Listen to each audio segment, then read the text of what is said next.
Okay, hello everyone. Today I have invited Shashwat, a good friend of mine from India.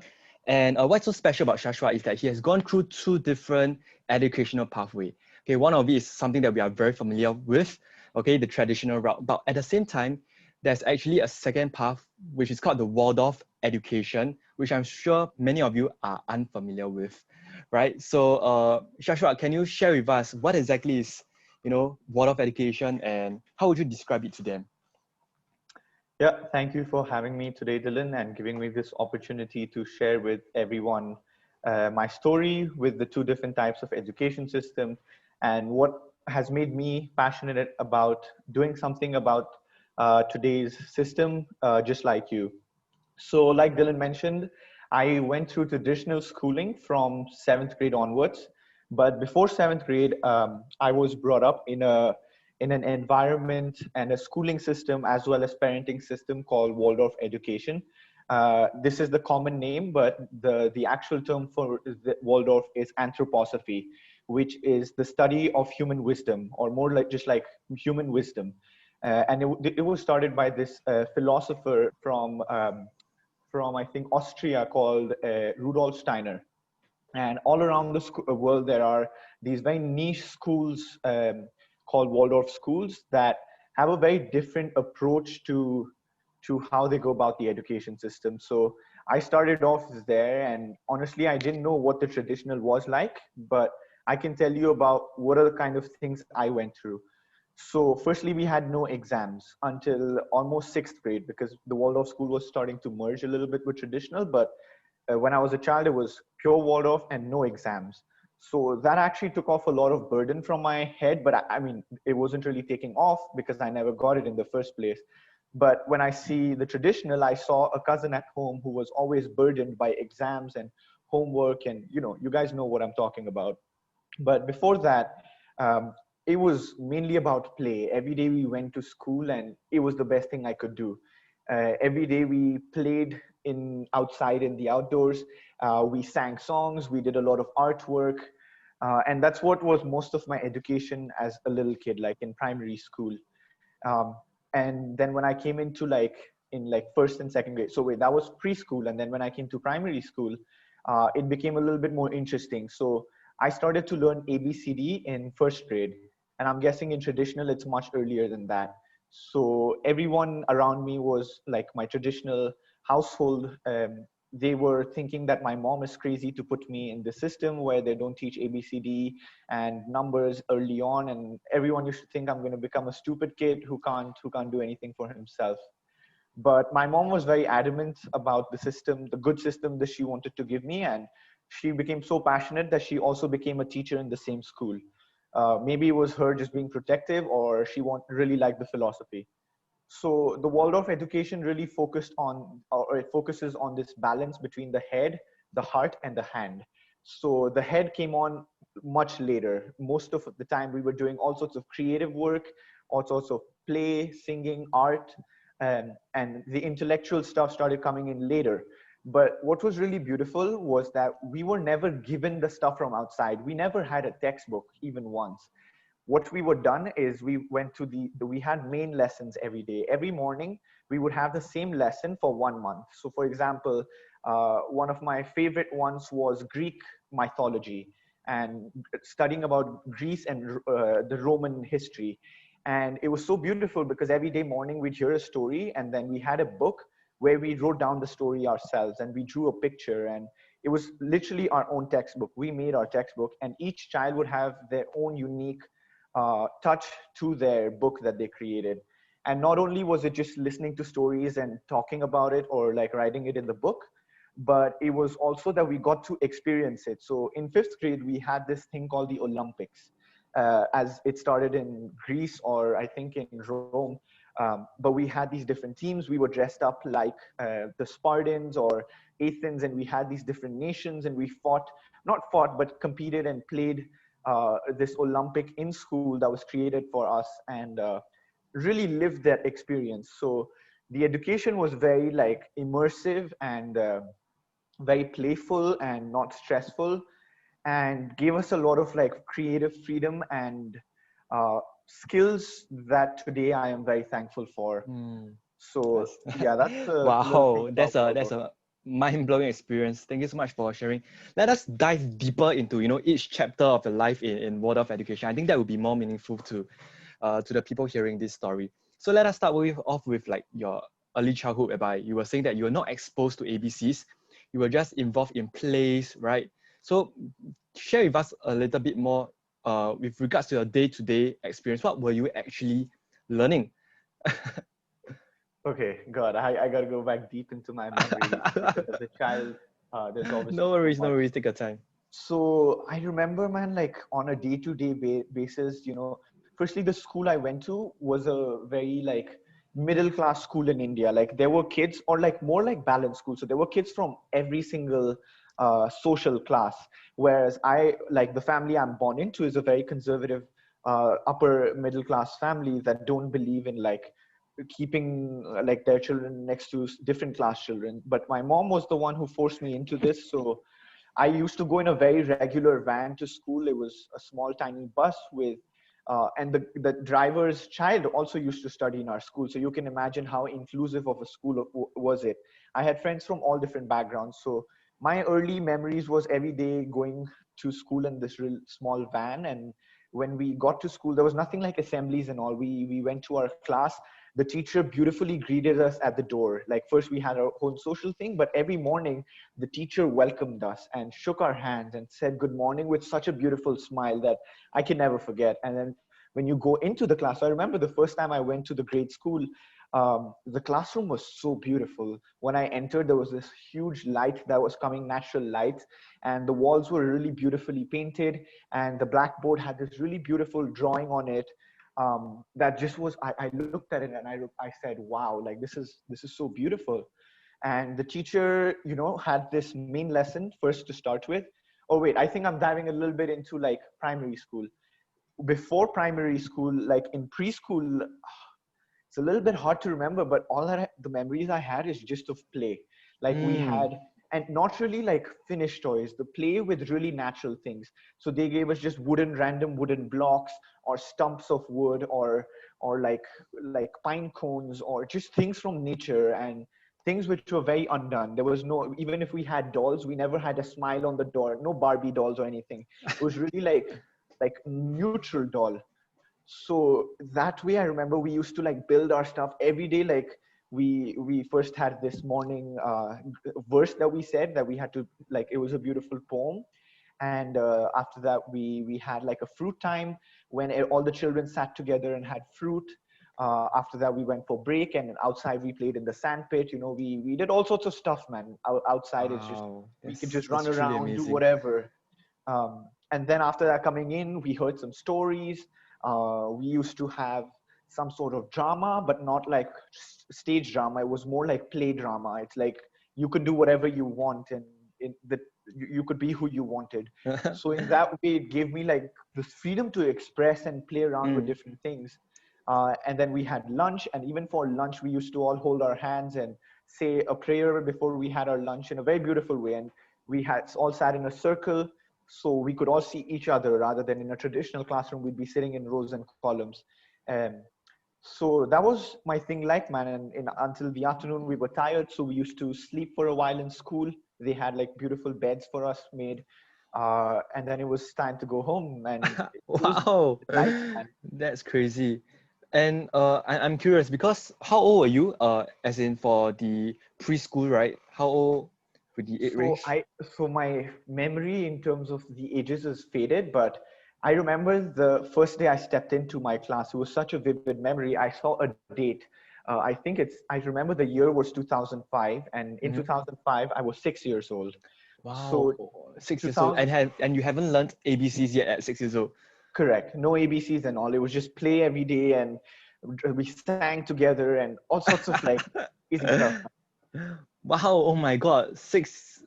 I think at 6 years old, I've already learned the multiplication tables and like, Oh, I'm. the way they taught us that was also completely different. So, my Wow. God. Okay, you can share with us that later. Okay, so let me just summarize. So, which means that preschool was just all play. 6 to 7 years old, we were just focusing on enjoying yourself. Having that kind of you were looking forward to school actually, right?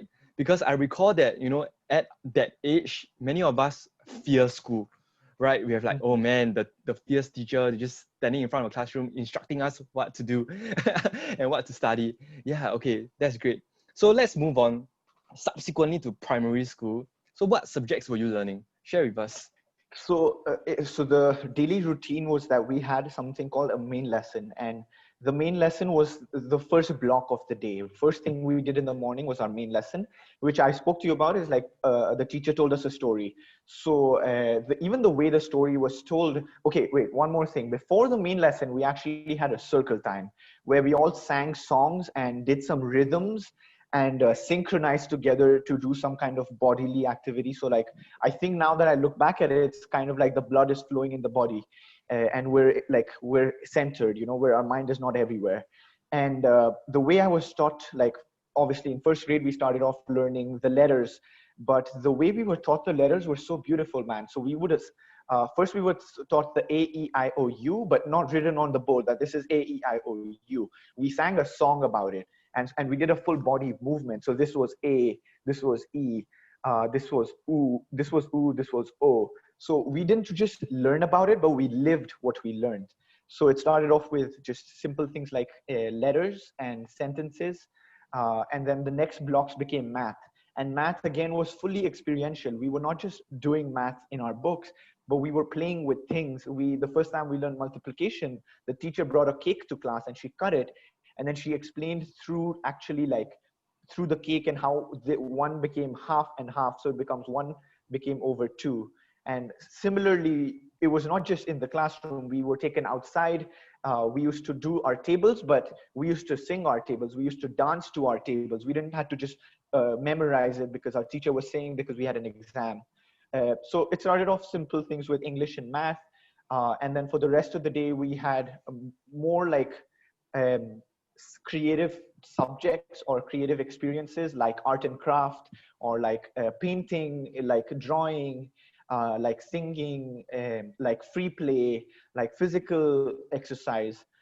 So the intellectual stuff only happened during the mornings, and then for the rest of the day was more just physical and artistic stuff.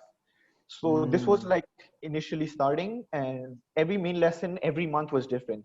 So we started to learn about things like astronomy, about Egyptian mythology, about Greek history, about Indian history, just really interesting and different subjects that really fascinated me. This went on until like fifth, sixth grade, but obviously not very like, oh, you need to like memorize these things. No, it was just like she used to read out stories. If we wanted to listen, we could. If we wanted to sleep, you could sleep. But there was just the teacher who used to tell us these beautiful stories, and those are the Wow, kind of that is things that we learned. is honestly a beautiful approach, because I recall that back when I was a kid, right, we were already prescribed with these subjects, and I've totally no idea why am I learning it for. But what is different about the Waldorf education is you're exposed to the world out there. As you shared, right, you learn about the Romanian history, the European history. You're just like intrigued by what is the world out there. And I can remember, I think, if I put myself in the shoes, I think I would enjoy studying more, because now I'm intrigued about learning like what's there, what's out there, right? And that can hook and captivate my attention much more than like on a traditional school basis. So that's wonderful. I want to dive right into one question, which is you mentioned about you writing textbooks. How does that work? Yeah, man. So I think that was one of the most rewarding experiences because I still have all my textbooks that I've written on myself. Um, so the way it was first we had an experience. So this is where how Waldorf also has experiential learning.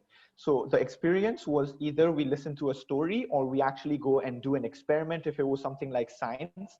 And then whatever we experience, we talk about it with class. Teachers ask us questions and we discuss it. And then finally, once we've discussed and heard this thing, we all had plain books, no lines, just an empty book that we always decorated. First, we started off by drawing what we heard. Again, there was no instructions. We could draw whatever we felt like, whatever we heard. The teacher helped us out with her own way, like giving us her visual, but students could draw whatever they wanted. And then when we were obviously smaller, we didn't have the intellectual capability to write on our own. So the teacher dictated it to us and we wrote it down. And again, it was not just writing, but then we made the page into like a piece of art. We made beautiful borders around it. We decorated our book. We kept our books really carefully, because to us the book was alive. The book had a life of its own, and we were kind of just pouring ourselves into it. We could be free with it. So that's how it was throughout. When I studied in the Waldorf school, we made our own textbooks. We never got a textbook from outside. Wow. And what is so unique about this is everyone has their own unique textbook, right? Their own Exactly. interpretation of the particular subject. And Exactly. they can express their own creativity and imagination, because like I might be someone that is, I express through words. So the whole textbook Hmm. might be just filled with words, but you may be an artistic person and the entire text will just make of graphic arts and design. And wow, that's So truly one more amazing. thing, it wasn't exactly like you could. So there were people obviously who had more logical thinking and more text, and they had the freedom, but through the building blocks we were given both.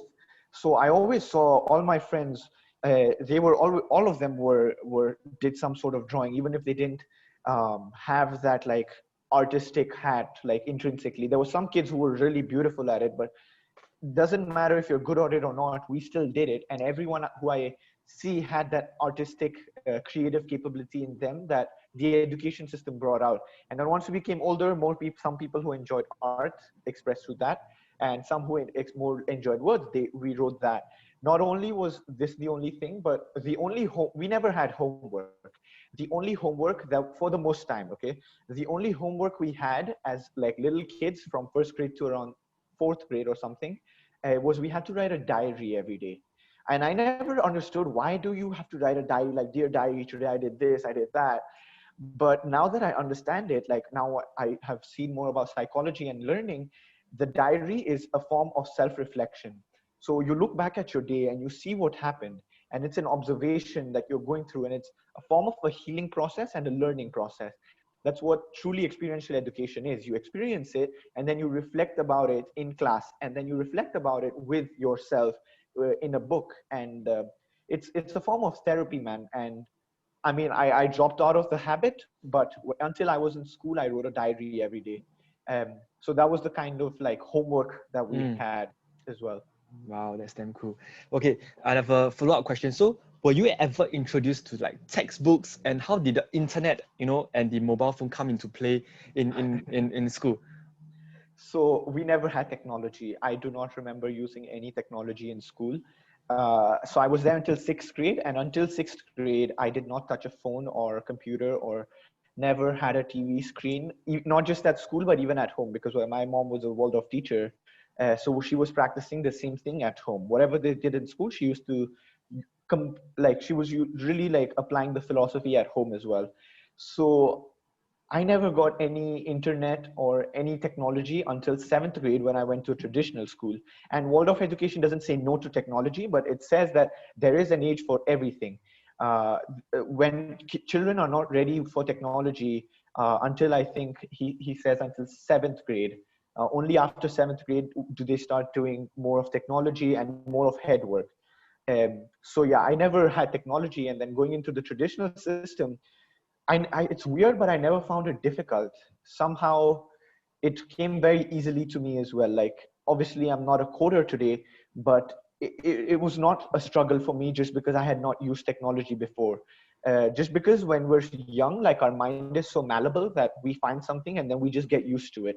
And we find our way. Whereas when we become old and we get something new, our mind and conditioning is set. Our mind has become like a brick. So it's difficult to learn something that's challenging and new. Mm. So technology was not introduced until like seventh grade, and even then I did not find it difficult. Mm. And I'm curious about the learning curriculum, like in the sense that, like, because right now in the traditional school sets, whereby we just follow a set of syllabus, like this is the textbook that you have to complete in this particular semester, and you just have to memorize fully. Is that similar, or is it So we how never is it like? had a syllabus per se that I knew about. We had this thing that the teacher followed, that okay, we have this one block. Give me 1 second, Dylan. Sorry, my battery is about to die. Okay, sorry.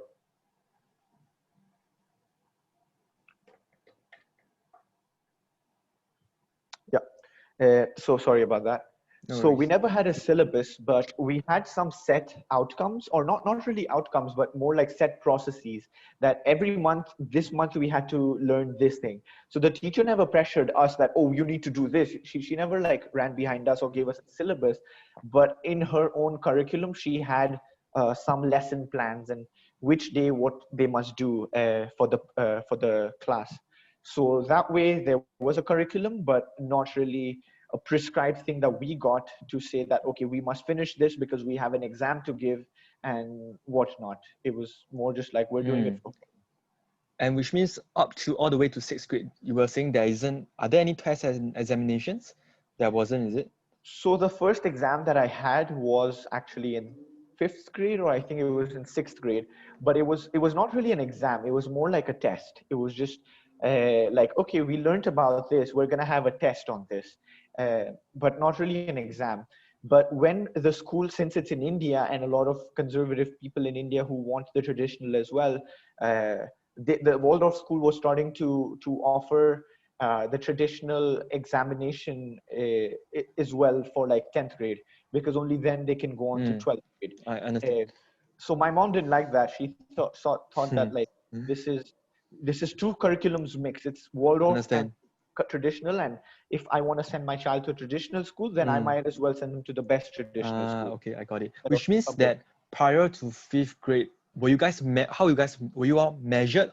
Were there any yardsticks, to measure the performance or the understanding of a particular subject, or everyone is just, in? So we were not measured, but we did have feedback that we were given. So at the end of the term, the teacher wrote like this letter, or like she had this whole feedback about the child that she wrote in the form of a semester report. And it was not by any numbers, but just she had some questions she had to answer and her observations about the child and some concerns that she may has a teacher about the child. So she used to write that and give it to the parent, and they had a parent-teacher meeting where they talk about it. They don't really actually measure anything using like a number or a grade, or never put like, oh, you're this percentile child or you're that percentile child. It was just more subjective feedback that was given for the most part. Mm, But again, I left in sixth grade, so I'm not exactly sure what happened after. I know mm, they did have exams and marks, but because it was like mix of both. Understood. I've read some research online, and they said that students are exposed to multiple languages. Is it the same in Yeah, India as well? Is similar. So what correct. subjects were you So what so it languages were was you exposed to? so it was an English medium school. Our primary instruction was in English, but we had two other languages. So from grade 1 to 3, we had my second language, which was my mother tongue, which is Hindi. And then from fourth grade onwards or something like that, again, my numbers are a little mixed up, so don't take me on the exact. But we had even a third language, which was the local language of the city. So as you know, India has way Mm. too many languages. We have regional languages. So our third language became our regional language. So actually in school, I learned 3 languages, and home, I learned one more language. So as a child, I was speaking in 4 different languages. Wow, that's super duper amazing. Wow. So during the process whereby started from preschool all the way to the fifth or sixth grade, do you compare yourself to other friends from other schools in the traditional pathway? Were there any differences, or did they notice any differences in you? So I didn't really have friends from other schools because, again, at home, my mom kept me very protected from these things. But I live in a joint family, which means there's more than one family in my house. And there was my cousin who went to traditional school, which again, I did not really interact with too much, but I did observe the things that were happening to him. And it was very different. So at home, at least for me, when I observed, for him, he could have all sorts of foods. He could have burgers, chips, anything, all the junk food he used to eat. And me, on the other hand, my mom used to only feed me like very organic and healthy food. Where my cousin used to watch TV and cartoon all day and play video games, I was just playing with my blocks at home. Whereas my cousin used to go and used to have like tuitions every evening where the teacher was mean, his mom was mean to him, he used to get shouted at, and he used to see him cry. I never experienced those things until I moved to traditional, obviously. But when I was at home, it was again a fun time for me. I used to do my thing. I used to play, just be with my parents, and I didn't have to experience no pressure from school. I didn't have to experience like external like stimulus from internet, or I mean, it was not. I was not allowed to. So that way was very different, and I did feel like, okay, what is happening to me? Like, why is this so different? But I never really understood it, and I kind of just ignored it. It's like, oh, he goes to a different school, and that school it's different, and in my school it's different. Um, One more thing that just came to my mind is in traditional schools, people have uniforms. We need to be dressed up very like in a uniform way, and like it's a suit or something, all sorts of different uniforms. But for us, it was just a t-shirt which was colored, and we could choose which color t-shirt we wanted to wear any day.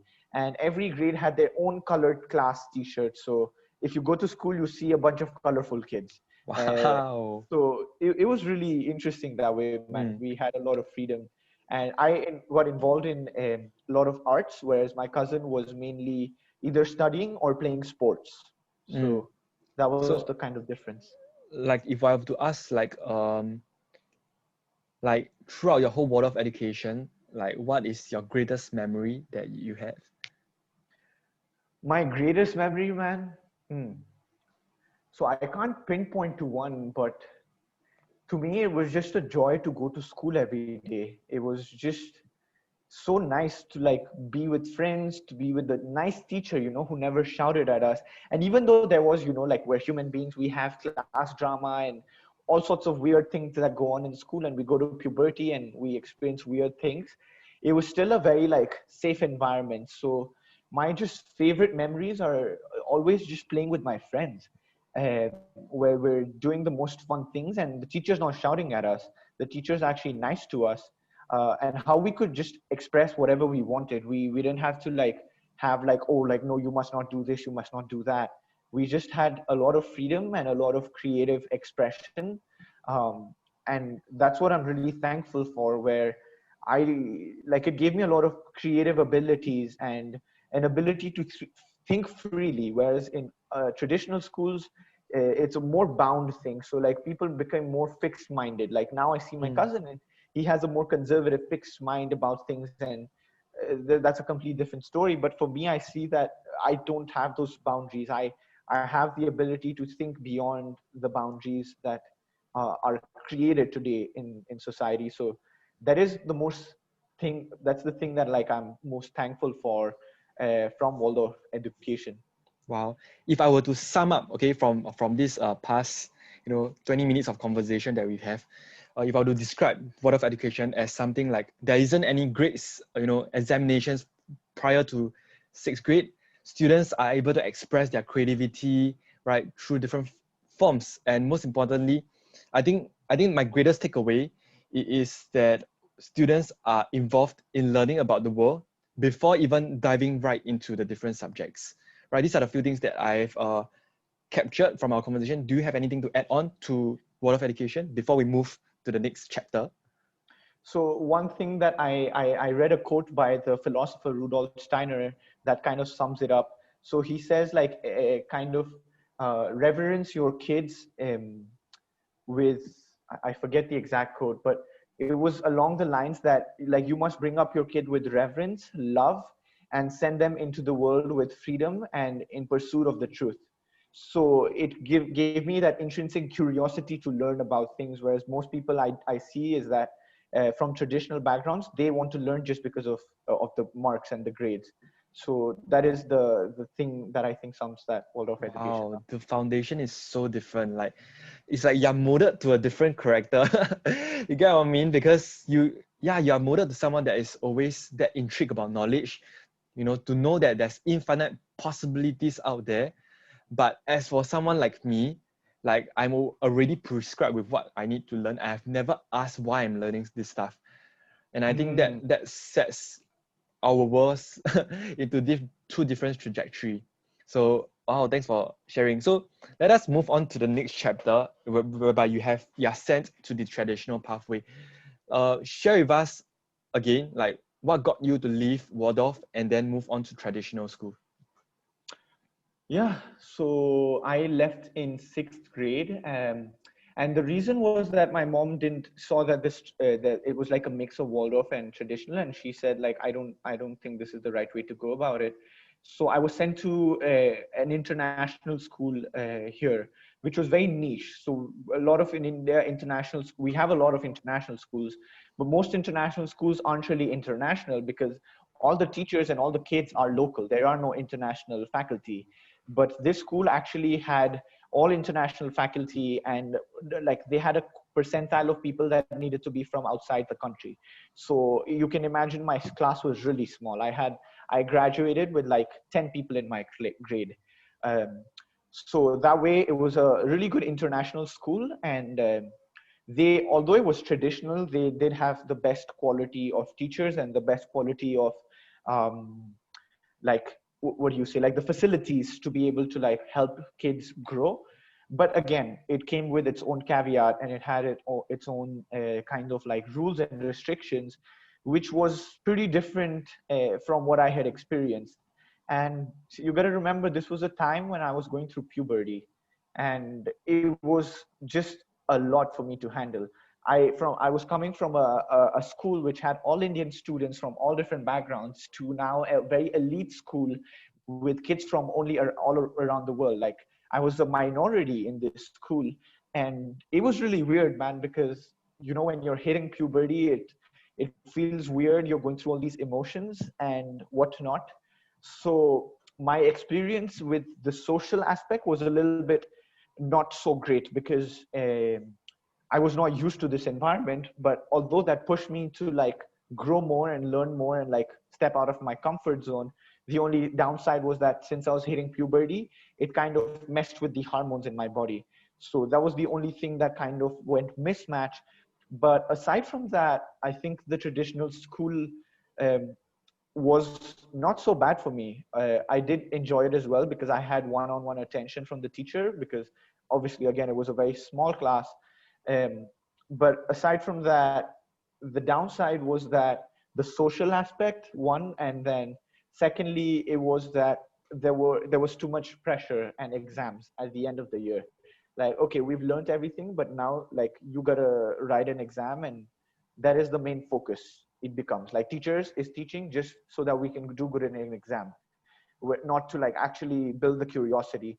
So that's when I got really frustrated. I was like, okay, what is happening? Like until now I was learning and going to school because I love to, but suddenly now I'm going to school because now I need to write an exam, and it was kind of frustrating me. um, so I wanted some kind of change, and I didn't want to be at home. I wanted to be in a different environment. So I decided to go to a boarding school.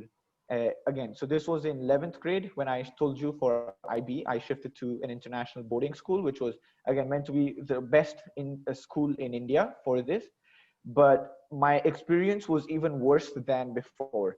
This was a very traditional school where they called themselves international, but everyone was Indian. There was nothing really international about it. The only thing that was international is how much they charge us. They charge us the fee that most good international schools would charge.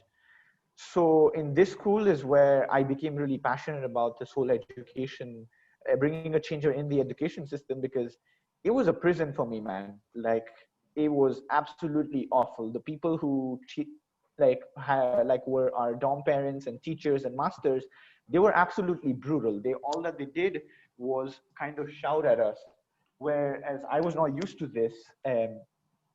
So not just that it felt like a prison, but the teachers were not interested in answering my questions.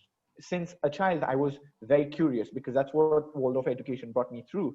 And when I expressed my curiosity in this school, the teachers didn't like it. The teacher said, okay, why are you asking me questions? How can you question my knowledge? You must conform by this, you must do that.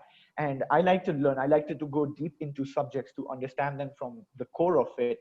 So I needed more time to study, but the school did not let me do that. They said, okay, we're going to take away your phones, your laptops at this time, and you need to like, it was very like, it felt like a gulag camp. It was very authoritarian. So my mom saw that it was really damaging my not just academic growth, but even my emotional growth. So she decided to bring me back to the first international school that I was studying at. um, where again, as I told you, I did the IB in the other school. Wow, thanks for sharing. I'm curious, the phase where you step foot into the IB, like, do you felt like you were different, or because you were in a world of education and you step foot in a new environment, like how do you feel about the whole change in environment? So now that you ask this question, I'm thinking in the IB school, since it was a very small class, I didn't feel like I got along with people because it was again very small. But when I was in a huge environment with a lot of kids, like in the international boarding school, I did kind of feel like an outsider. I usually was by myself, didn't really understand what was going on. I mean, I know what was going on, but I didn't really enjoy, just like kids doing drama and getting into fights and politics and all that. I was kind of away from that. Um, but I really feel this difference now that you're mentioning in college. Now I study in Babson College in United States, right outside Boston, and it's a very like entrepreneurial and capitalistic kind of mindset school, like all about business and like capital gains and whatnot. And this is where I really see the difference and kind of feel like, okay, I don't really fit in here. The people here are very different from me. Their goals and the way they learn and the things they do are very, very different from the things I did. That being said, I still got along with people, but it was more like quality over quantity. I didn't know the whole school, but the people I knew really deeply. And the people I knew, now they come to me and talk to me about anything. They're very open and genuine with me. So that's kind of become my philosophy or my experience, where I go over quality and depth over quantity and breadth. I understand. But how about the educational aspect, whereby, because I mean, the subjects that you're learning in Waldorf versus in Mhm. IB, there's a slight difference, right? Like, do you felt that there's a Mm. foundational lack whereby, let's say both of us are classmates, but you came from Waldorf, or maybe I came from Waldorf, but I Ah. know I'm inadequate in certain subjects, because I wasn't exposed to it in Waldorf. Did it occur to you? So that's interesting, man. And that was the concern of my family as well, right? Like, this guy's not taught most things most kids are taught. So how is he going to do? But it was really surprising. Like, when I moved in sixth grade to the traditional school, I was a little bit not behind, but I was, let's say, for example, we had three levels of math. We had the standard level, we had the beginners, the standard, and the advanced. And I was in the standard level, like not beginners, not advanced. But the good thing that Waldorf did was it kind of taught me how to learn. It gave me this, no matter what the teacher did, I was still curious by myself to learn. And so I used to get all sorts of teachers at home to teach me. And I'm very lucky that way, that my parents got me the best teachers who had the patience to sit with me and teach me and answer all my questions, whereas in school they never did. So that way I kind of became even more advanced than most kids. So for example, same example, like math, I was kind of standard. But when I came into IB, I was the only, like, there was only two kids who did a higher level, and one of that was me. So even though I didn't have a lot of knowledge of a lot of things, like in most of the sciences, I would say, like math and science and computers, I still learned all those things very, very quickly, and either came to par with all the students and like later on crossed their level as well. And I think it was mainly just because of the curiosity they built me, and how my parents, I was fortunate enough that my parents gave me tutorings and extra support at home to be able to learn whatever I wanted to. And I think in the process of learning, right, because you are the kind of whereby you're curious to learn, curious to gain knowledge, do you think it's fundamentally different from the rest of your peers in the classroom? Because I would imagine a classroom full of people, when they are taught a new subjects, they will like dread going to school, they don't like learning, and then they'll start to complain and whine, which is what we are seeing right now, in many traditional schools. Do you feel that kind of difference in the mindset and the attitude towards learning, as compared to the other classmates? Yeah, so for this, I can tell you a very vivid memory because this was from much recent. Like I said, in college, now I'm able to see the stark difference because I'm in a class with over 500 kids. For some people, that may be small, but for me, this is way too many people. And I have this very vivid memory where in the primary class in college, we had this class called Foundation of Management and Entrepreneurship, and this was the class where we met most people, and this was the initial first class, main class into college.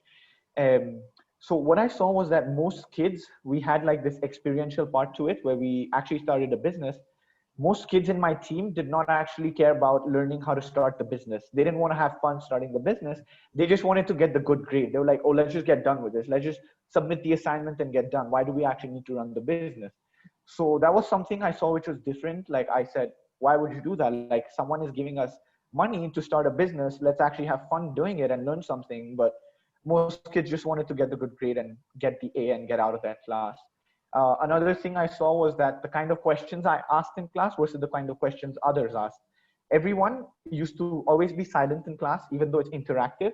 And the questions came and the interaction came only when the exam was announced. And everyone has their hand up and everyone is like, oh, what is going to be on the exam? What is this going to be? What is that going to be?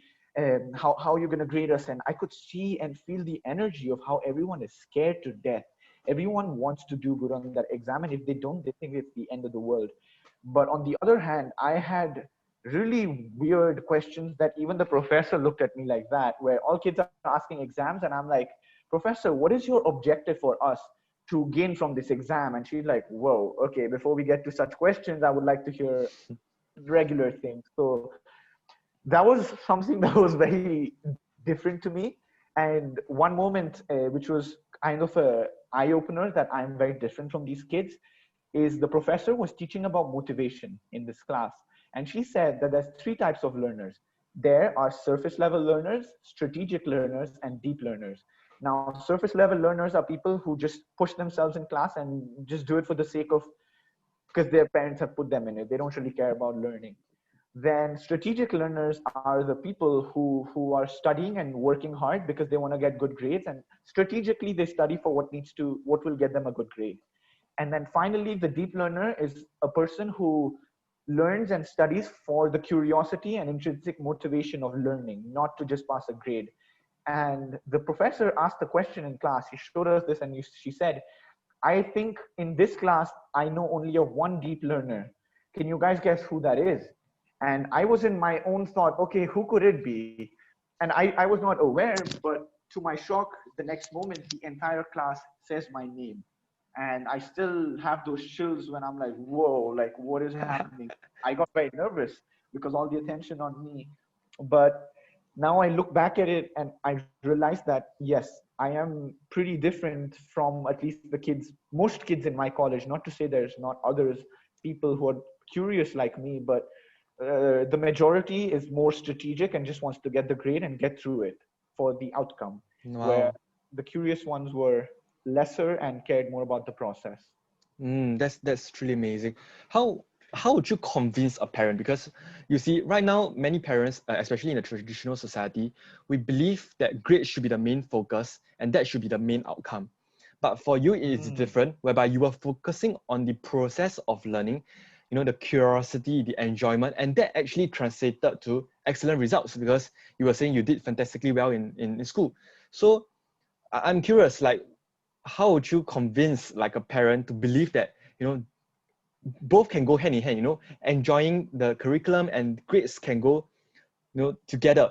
So what's your opinion on that? so that's a great question, man, because I faced both sides. Like I told you, I come from a traditional family where my father, my grandparents, everyone in the family thinks my mom is crazy and I am crazy about doing all this different stuff.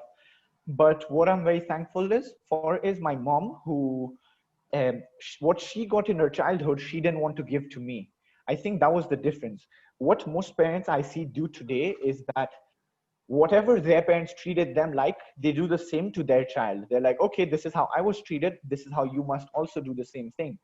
The parents don't want to think for themselves and see that, okay, maybe this is not the right way to go. And I would say that's the result of the conditioned mind. Whereas for my mom, she went through her own tough childhood, which made her actually very passionate that my child should not experience something I experienced. I was bullied in school. I was treated so badly. I was not given like a nice education, and I can see how that brings problems in me today, and how I'm not like the like a very intellectual person maybe, and like difficulties in learning and stuff, well, learning more traditional things. But she said, okay, well, I want to make sure I don't give my child the same experience that I got, so I'm going to find something that's different. And that shift that she had in her mind is what enabled me to go through this. So to answer your question, man, I think it comes down to the parent and the choice they want to make about what do they want to bring to their child. Do they want to take ownership over their child and authority and say that this is what life is and this is what you must do and you must live under me, or do you want the child to think for themselves and be their own individual human being who can question things, who can do things differently and look outside the box. So I think it comes from the parents' realization that if they continue to do the same thing that they experienced as a child, then it's going to leave the same impact, and it's a Mm. never ending cycle and trap. But if they want their kids to be the next innovators, the people who think outside the box, then they should consider that it's not just the mind that should be the focus. Because the biggest difference in Waldorf and traditional is Waldorf focuses on a balance between head, heart, and hand. Um, Whereas in traditional, it is all about the head. It is all about just intellectualizing the child. So that is causing a lot of mental health issues like anxiety and depression, which I am lucky that I did not have to face too much that I see that other people are facing, because I was worked with my emotional senses. So just to parents who are out there, I would say that if you care about your child's mental health, you want to be your child a balanced person, then it is important to do your share of what you can do at home, at least if not at school, to make your child a balanced child and not just put them in another Mm. box that they Totally can't. agree. Yeah, and at the end of the day, whatever you have been preaching and sharing, that can just translate to excellent results, and it's like the best of both worlds. But I'm curious. So, what is in your head whenever you receive a piece of results? Okay, because for people like me, when I receive like let's say a B, I'm like, oh shit, you know, I wanted an A, I fall short of my expectations, and that's running through my head about I wanted to do better, I want a better score for myself. What was in your head whenever, let's say, you receive a C or a B for a particular subject? That's a good question, man. So I did fall into that trap for a bit, where the first time I remember the grade I got in the Waldorf school, when because turning a little bit more traditional, I was devastated because I had my best friend sitting next to me who I remember copied from me in the test, and he got more than me, and I got one of the lowest. And I'm like, what the hell happened? Like, so I was kind of attached to that outcome because of this nature of being the perfectionist and being the best at whatever I do. Um, Before it was not exams, it was the art and play, but now it had become the exams. So I did fall into that trap of like trying to be an overachiever and doing everything. But my mindset about these things really shifted in my gap year. Um, I would say that in school, I still used to work hard, study hard, and I've had days when I've cried and screamed and broken things out of the anxiety that I'm going to not do well in the exam, even though I did just fine. But that schooling, the pressure it put on me really like bothered me. And I'm like, no, I need to do this. I need to do that. And I kind of fell into that trap, which did damage my emotional health as well during that time. But after my gap year, after I did the diploma, I saw the other mindset and really explored what the mind is at that point. Now I started getting into like understanding my life and what I was going through, and how there's two different types of mindsets, the growth mindset and the fixed mindset, and how I was brought up in the way of the growth mindset, but I had fallen into the fixed mindset trap. So that's when the shift started to come to me, to not care so much about the outcome and the grade and just focus on that rather than the process.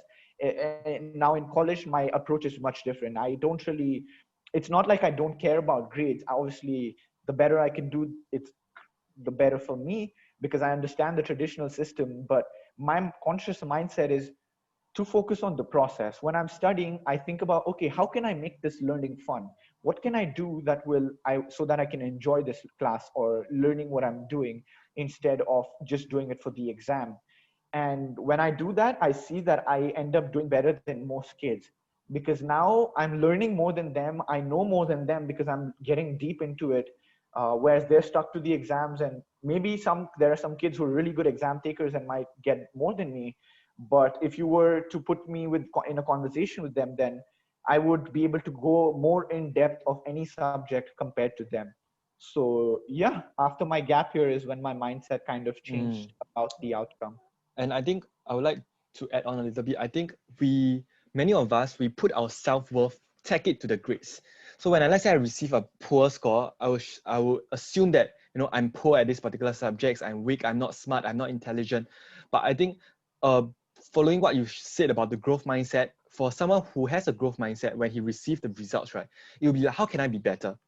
Right? Is there any poor studying techniques, or is there any fundamental concept that I'm weak in? How can I improve? How can we better? And we are seeking for the improvement and the growth, which eventually leads to an excellent results, rather than focusing on that score and you throw yourself in and equate your self-worth or self-esteem to the particular grades. I think that's where this distinction lies. Exactly, man. You just put it perfectly. That's the difference between the growth and the fixed mindset. So Okay. all the people out there, that's what I would say, focus on the process, not the outcome. Understand. Wow, that's truly amazing. Okay, so share with us, okay, in your opinion, right? So looking at the traditional education system right now, I think it's highly impossible to transform the entire and say that let's model out of Waldorf. But what if we can, extract certain elements from the Waldorf education and incorporate it into our traditional school? What are the few key elements that you feel that should be incorporated into the traditional school systems? Yeah, that's a great question, man, because this is what I've been thinking about for the past couple of years. Like I told you, I became very passionate about bringing change in this education system from 11th grade, when I felt like this was a prison and this is not what people deserve. And how I started to see that the impact of that bad education, how it leads them to a lot of problems later on in life. So as I told you, in my gap year, I came across this course called in experiential education and practices.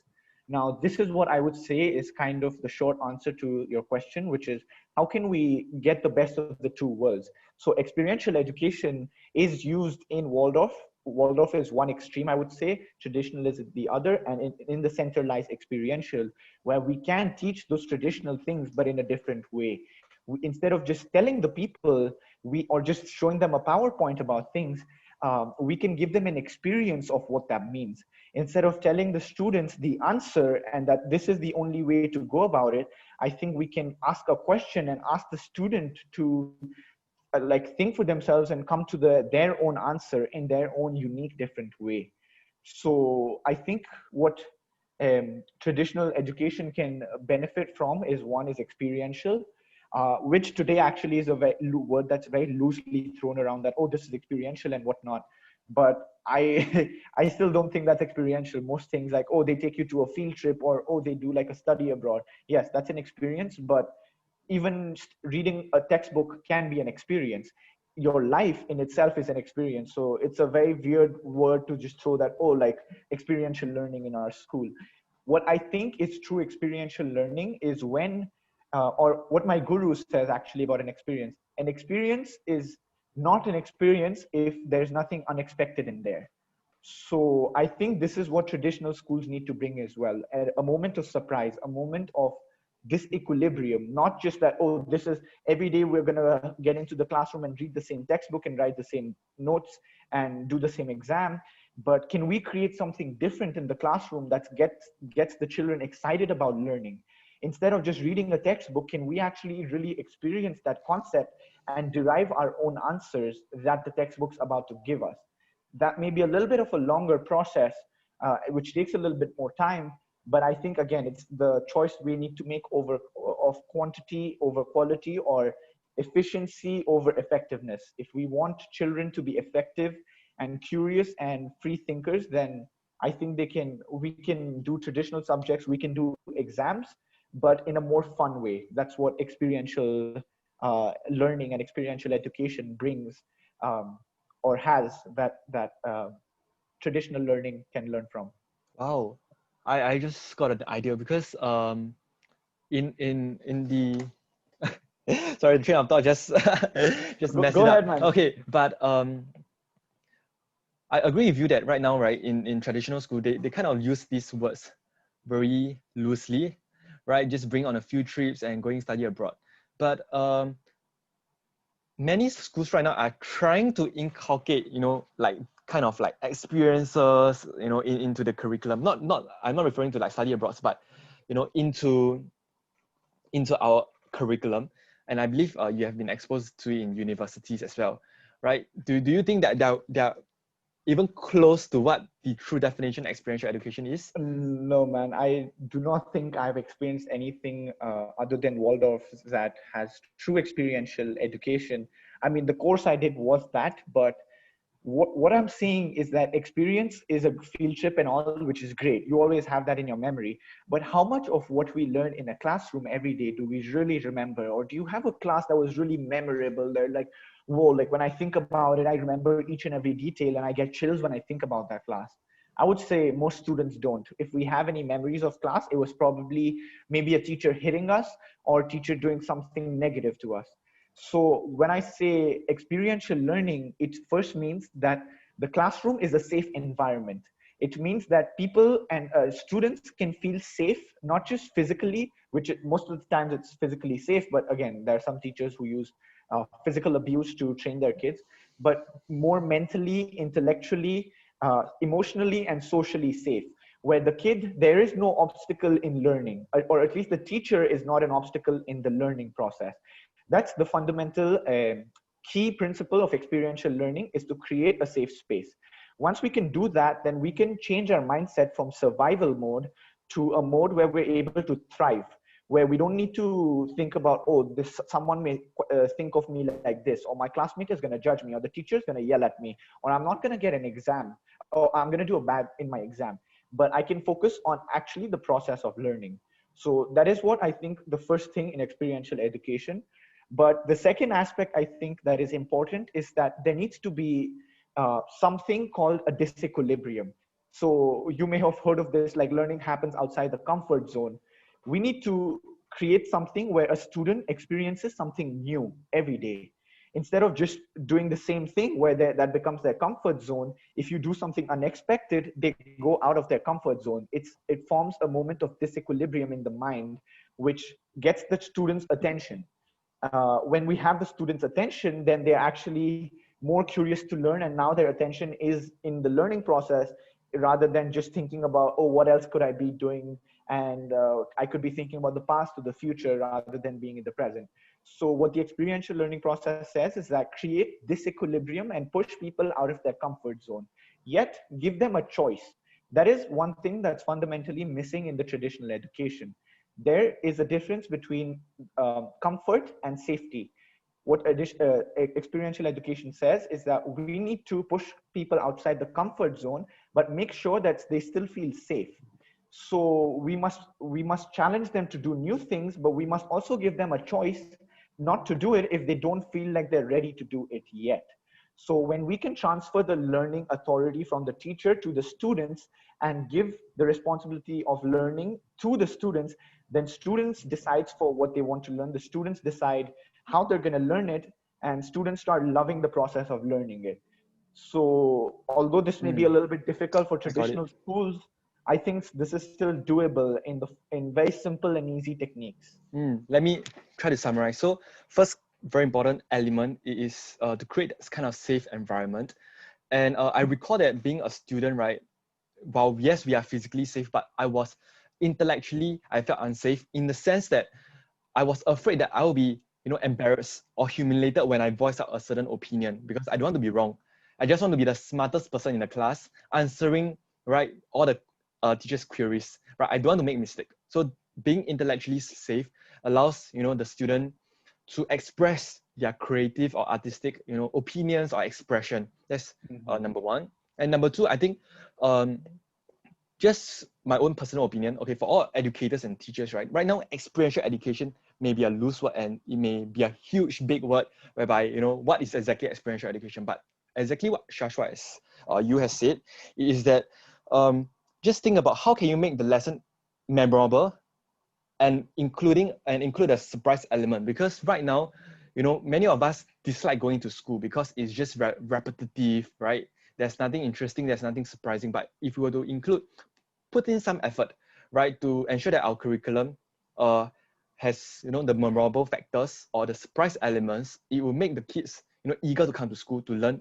What am I going to learn today, right? I'm unsure. That's why I got hooked, right? I want to go to school to learn, and to be curious and to seek out more knowledge. And yeah, I think that is something very refreshing. And thanks so much for sharing. So one more thing I would add to the educators is that today the main focus is the content. And this, see, I use the word experiential education, but the more deep I get into this, I have learned that this is a lifestyle. This is the world is a classroom, and I can learn from everything I do, whether that's in a classroom or outside the classroom, the traditional classroom. So what is important for teachers to remember that we must create a context for the student. The focus of the teacher today is just content. We must get done with this much content, this much syllabus, because this is the requirement of the school, and we forget to make context for the student.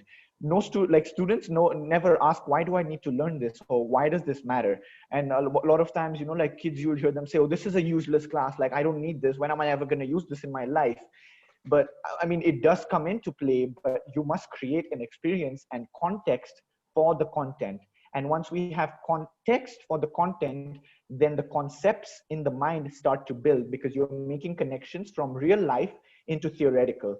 But today in classroom is just theory, and content. So a quick and easy method to do that is to use stories. What stories are is something that grabs our attention. Why is Netflix one of the most successful companies today, and why do they have so many people watching it? It is because they have some very rich content, but it's not just a bunch of information thrown at you. They have built a story around it, which engages us. It builds our curiosity. You want to know more. What is going to happen next?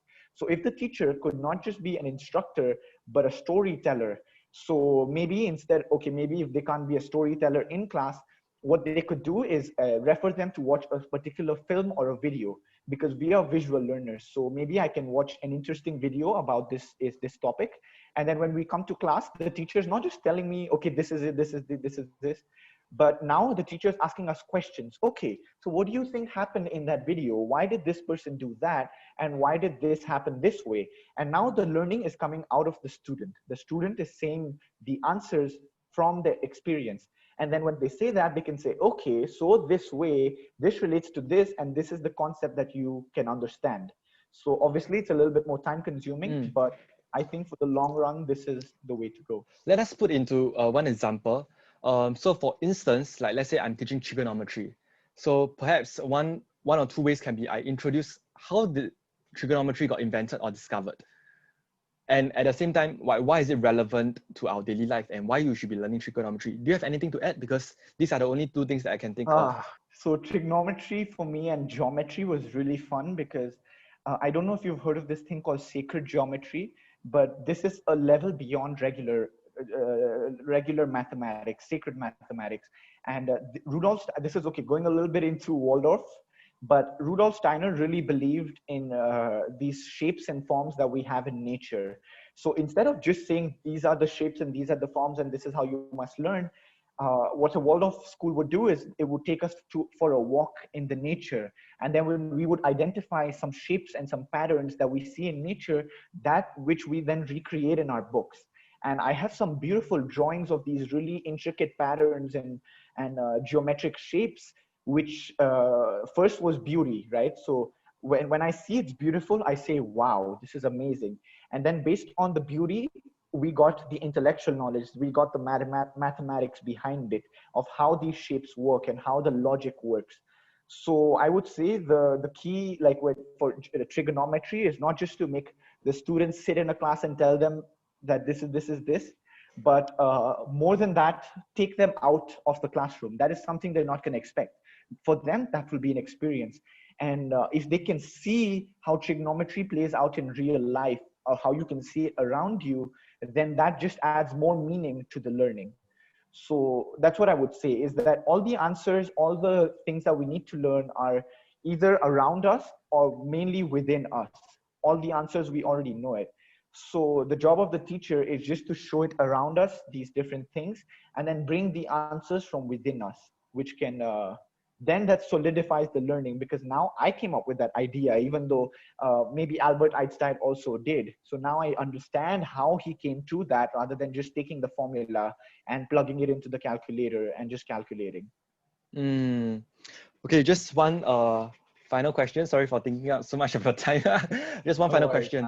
man. What do you think is the relevance, or is there any importance, or how would you introduce? Because right now, in my curriculum, I want to introduce passion projects whereby students can feel free to grow or develop their interest in a particular field. For instance, if I'm interested in vets, right, I will go and volunteer. I would do something about raising animal cruelty, raising awareness of animal cruelty. I'll just do anything related to that particular subject. Do you have any experience, or what are your thoughts on passion projects? So this is typical experiential education, project-based learning, which is one part of it. And I think this is a great way to go. And this is an idea that even I've been thinking about, is that what if we can make education real? So when it's something you care about, like a passion project, and if it's real, it's actually adding value to the society. It's not just an exam. Then we become committed towards it, and we put our heart and soul into that project. So I would say that's a great way to go ahead. And what I would do is I would give students opportunities, different things that they can engage themselves in, whether that's something like an apprenticeship, where they're going and shadowing someone who's doing that work and learning from that real life experience, or whether that's an internship where they're working for a company, or whether that's their own project or something, an impact they want to create in their life, or maybe doing some service for a nonprofit. All of these are experiences which are real and which you can learn a lot from. So once you go through this experience, whatever it may be, the next step I would say is for you as a facilitator to enable them to reflect on their experiences. So whether that be in the form of a journal where they write their thoughts and their feelings, maybe just a bullet journal, or whether that's a facilitated conversation like a podcast, where you're asking them questions about their experiences as a team. Maybe they're working together, and drawing their attention to different aspects. So maybe they're working, let's say an example is that they're working to make an animal shelter. Maybe it's like a bunch of students that you can connect from all around the world who are passionate about this project, and they've come together to do this. Now, there are so many opportunities to learn so many different things from this. As an educator, if you can let go of your own outcome, your desired outcome, that the student must learn this, and leave it open for them to learn what they want, then you'll see that the potential becomes infinite. You could draw their attention. Okay, so what happened in the process of building the shelter? What happened in the process of creating an organization? What happened in the process of meeting new people that you needed to talk to? What did you learn about animals themselves? What did you learn about each other? So now you're learning soft skills as well, where you're learning how to work in a team, which is one of the greatest skill that we need in the 21st century, right? Which is collaboration and innovation. What did you do when you face conflicts? How did you deal with them?